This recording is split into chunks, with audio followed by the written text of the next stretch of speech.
काम बहुत लोगों ने किया, लेकिन आखिर इन सब लोगों की एकत्रित शक्ति ने मोदी जी को खड़ा कर दिया। और इसलिए उनका जो भी वर्णन किया जाए वो मुझे कम ही लगता है कि आप मुझे और कुछ मत पिलाइए, भगवान श्री राम का चरणामृत पिलाइए। लेकिन उन्होंने धीरे से कहा, पिलाओ ना। तो एकदम आपको सच्ची बात बताता हूँ, मेरे मन में माता का वात्सल्य जागृत हो गया। मेरे अंतःकरण में उस समय मातृत्व भाव था और मुझे ऐसा लगा था कि मेरे एक अत्यंत अच्छे लाल जो देश के होनहार है उनको मैं पिला रहा हूँ, उनका उपवास पूर्ण कर रहा हूँ। मनुष्य के जीवन में और उसके सामाजिक जीवन में जो अनेक संकल्प होते हैं, उन संकल्पों की सिद्धि होते के समय जो समाधान प्राप्त होता है, वह समाधान कल हमने पूरी तरह प्राप्त किया। मुझे याद आ रही थी हमारे अनेक कार सेवकों की और उनके भी पूर्व जिन लोगों ने आत्म बलिदान इस दिव्य कार्य के लिए किया था, उन सब की। और मुझे अंतःकरण में पुनः पुनः भाव उमड़ करके आ रहे थे कि मोदी जी के प्रयासों के कारण आज उसके ऊपर कलशारोपण हो रहा है, उसका कार्य पूर्ण हो रहा है।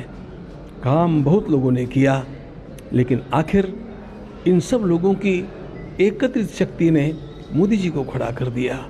और इसलिए उनका जो भी वर्णन किया जाए वो मुझे कम ही लगता है।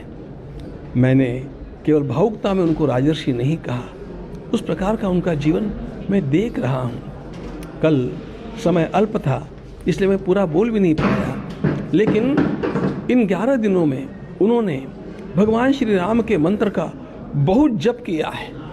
मंत्र हमने ही भेजा था, लेकिन वो लगातार अखंड जब भी खाली थे उस मंत्र का जप कर रहे थे। ये मैंने स्वयं अवलोकन किया है। तो इस प्रकार अपने को अपनी वाणी से, अपने मन से और अपने कर्म से, अपने संसर्ग से साधने वाला कोई एक राष्ट्रनायक हम लोगों को प्राप्त हो जाए, ये देश का सौभाग्य है। और इसी प्रकार हमारा देश आगे प्रगति करता जाएगा और हम लोग विश्व का मंगल करने के लिए अपने को निश्चित रूप से सशक्त बनाएंगे, ऐसा मेरा विश्वास है। प्रधानमंत्री ने जब आपका चरण स्पर्श किया, जितनी जनता थी सब आप दोनों के प्रेम भाव को देख करके बसी थी। क्या आपको कैसा लग रहा था उस पल का, कैसा लगा आपको? देखो, क्या भावनाएं थी? जब मैं तो समझता नहीं था कि उनके मुख में मुझे पिलाना है। मैं तो चरणामृत के रूप में उनको तीर्थ देने के लिए ही उनके कहने से लाया था। एक बात और बता देता हूँ, वास्तव में जो सोचा गया था वो जल में शहद और नींबू के 2 बूंदे डाल करके और उनको पिलाने की बात हमने सोची थी, जो कि हम लोगों को प्रायः जिसका भी उपोषण पूरा करना होता है हम लोग करते हैं।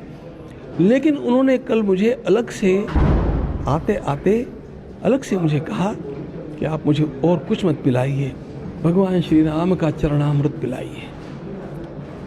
इसलिए समय पर हम लोगों को सब बदलना पड़ा। और वो जब वो भी मैं जैसा तीर्थ दिया जाता है मंदिर में वैसे ही उनको देने वाला था, लेकिन उन्होंने धीरे से कहा, पिलाओ ना। तो एकदम आपको सच्ची बात बताता हूँ, मेरे मन में माता का वात्सल्य जागृत हो गया। मैं उनकी माता जी को बहुत अच्छी तरह जानता रहा हूँ। मेरे अंतःकरण में उस समय मातृत्व भाव था और मुझे ऐसा लगा था कि मेरे एक अत्यंत अच्छे लाल जो देश के होनहार है उनको मैं पिला रहा हूँ, उनका उपवास पूर्ण कर रहा हूँ।